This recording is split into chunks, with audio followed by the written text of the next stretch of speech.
So let's talk about it. I think that Ram has the better 3500 one-ton over the Chevy Silverado. What do you guys think? Am I right? Am I wrong? Well, I'm going to go through a few things today on this video to show you why. Let's get into it. Really quickly, be sure to subscribe to JB Reviews and make sure you have those bell notifications on. And be sure to check out my other channel, Attainable Exotic Cars. And be sure to check out Criswell Chevrolet and Chrysler Dodge Jeep Ram store in Thurmont, Maryland. When you think about the performance of the diesel engines, this is where I think Ram kind of wins the whole argument here. This Duramax diesel is going to be good for 910 pound-feet of torque, 445 horsepower. This Cummins is a high output. It's going to have 1,075 pound-feet of torque, 420 horsepower. Now you might be saying, well, doesn't this have more horsepower? Sure it does. But if you don't know, horsepower does measure top speed. We're not racing here. We're towing trailers. So in the end, I think that because of the torque that this truck has, it does best the Duramax. Another benefit that this Cummins has over the 6.6 Duramax is it is an inline six design, right? So because of that, the Duramax on this side, this is a V8 design. So you're gonna have more moving parts on this Duramax in comparison with the Cummins. And I like the fact that the inline six design doesn't need harmonic balancers, things like that too, to keep it balanced overall. So less parts, it's a more balanced engine over the Duramax. Cummins wins. Now some people might argue, well, what about the transmission? The Allison transmission is way better than the Eisen transmission, right? That would be true, especially because it's a 10-speed transmission. However, you have to keep in mind something. The Eisen transmission is a transmission from Japan, which means it's going to have the reliability, and it's been used for a long time in the Ram segment. This Allison transmission is not a true Allison.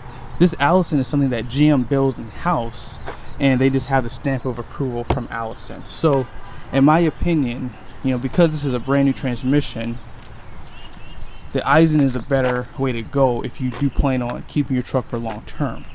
So if you are in the market, if reliability is something that might be important to you, I think Ram wins this also. One other benefit of the Eisen transmission that I like over the 10-speed Allison is the fact that this transmission works extremely well with the exhaust brake on the Ram. And what I mean by that is when you go to downshift, stopping your trailer is very, very important. I find that the exhaust brake and the Eisen transmission work extremely well together, because as the transmission starts to downshift and starts to bring that truck to a stop, the exhaust brake comes in right behind it to give you more braking. So you have a lot more stopping power between the turbo and the Eisen transmission over the Silverado. And as far as the Silverado goes, the exhaust brake does work pretty well. But if you were to drive this truck and then drive the Ram, you can clearly tell that the downshifts and the exhaust brake are a lot stronger. And on that note, GM's exhaust brake, it only has one setting. It has on and off. Below your 12-inch display, you do have your exhaust brake right here. And when you turn it on, you'll see what's called full exhaust brake, and they give you automatic exhaust brake. So basically they give you two different settings for that. Let me explain them to you really quickly. Full exhaust brake is gonna pretty much come on every time you take your foot off the gas, okay? So if you're in stop and go traffic and you're coasting and then you take your foot off the gas, your truck will start to come to a stop, or it's gonna reduce its speed because that exhaust brake's gonna come on. Now when you put it into automatic exhaust brake, this is good for like cruising. So if you're at a constant speed, figure you're going 60, 65 miles an hour towing your trailer, the only time your exhaust brake's gonna come on is when you tap your brakes and you just kind of hold it. Now you're not giving the brakes any resistance. You're just tapping them a little bit, and then the exhaust brakes will start to come on and slow the truck down. That way you're not losing fuel economy. And I love the fact that Ram gives you two settings for that, because not every application can be used for the same thing. So I like this a lot better. I think it's better thought out, and it does best the Silverado.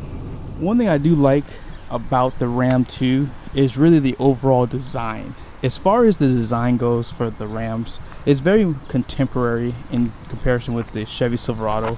A lot of people do not like this design on the Silverado.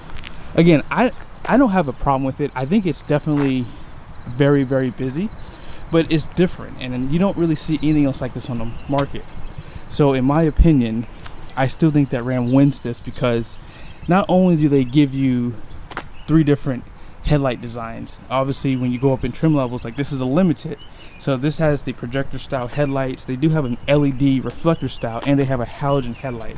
So as you move up in the trim levels, you're able to identify that there's a huge difference between the trucks.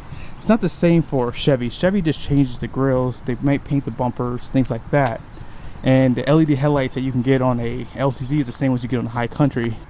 Ram, if you get a Laramie or if you get a Limited, the headlights do change, so you can identify that this is a higher level truck that you're buying. Now, as far as the tow mirrors go, we got to talk about these tow mirrors. I do prefer the Ram's tow mirrors over the Silverados, and here's why. The Ram tow mirrors not only go up if you are planning on towing a trailer, but you can keep them down if you don't plan on ever towing a trailer, because some people do buy these trucks just to do some hauling, so you don't necessarily have to have them up, which makes it more convenient for you too. Another benefit is you can get this mirror to be functioned by pushing a button inside the truck right here. So you push this button here, you can pretty much control the small convex mirror, as you can see there. I don't know if you guys see it moving, but it's moving. GM is not available to control that small convex mirror, unfortunately. We got to talk about cab configuration here. So as you guys know, Silverado has increased the overall size of their rear cabs, and don't get me wrong, it's really noticeable if you compare it to a 2019. Like as soon as you step inside of here, it's instantly like noticeable, right? So this is the biggest cab you can get from Silverado. Now obviously the crew cab from Ram is smaller than this newer cab. However, they do still offer the mega cab, which I think is just a game changer. The amount of space you guys get inside the interior, under the seat, is just so much better. Not to mention, these seats do recline. So if you like, you have more comfort out back in this truck in comparison with the Silverado. So all you gotta do, step inside, push back, and voila, the seat reclines for you, and it's really easy to do. And if you want, you can actually store things behind the seat as well. So all in all, this is a better configuration, and as I mentioned too, you can put things, actually a lot of things, under the seat too. And I would say that as far as legroom goes, the Chevy does win that, but you still have ample legroom behind the rear seats too as well. As you guys know, I've done a lot of towing videos on the Rams and the Chevy HD trucks. If you don't know, this Silverado does have an independent front suspension. The Ram's going to have a solid front axle. Now, one thing I've learned is when you put a little bit of hitch weight on a Silverado and it lifts up the front end a little bit, what happens is the steering feel gets really light on the front, and so it kind of makes the truck sway a little bit, and it just doesn't feel as comfortable in comparison with the solid front axle. I do find that the front suspension on the Ram is a better option when you're towing heavy, because I think it just gives you more balance up front in comparison to having the suspension independent. And on that note, here's an advantage with the single rear wheel Silverado 3500. So as you guys can see, this truck does have 5 leaves in the main pack here, okay? And you do have 2 overload leaf springs. And let's walk over to the Ram. Now, this being a single rear wheel, also 3500, you only have 4 leaves in the main pack here. So you would say that, oh, well, Silverado wins that, right? Well, there is an availability to have air suspension from the factory on this truck. And I do find that not only does it help with stability and allowing the truck not to squat too much, but it does add a comfort benefit too as well. So not having those overload leaf springs are going to give you the benefit of a little bit better riding truck, but you can add air suspension as well to the Ram to make it perform better overall. So I think Ram wins that one too. All right guys, so let's talk about this rear end. So this rear axle does have a 373 with the Cummins. It is the only one available. As far as the Silverado goes, it does have a 342. As you guys know, if you have a lower axle ratio numerically, it's going to give you less performance when you're towing. Now, it's going to give you better fuel economy, But I do think that having the 373 does give you kind of best of both worlds. It gives you a little bit more of that grunt going up grades compared to a 342. Now we'll play devil's advocate.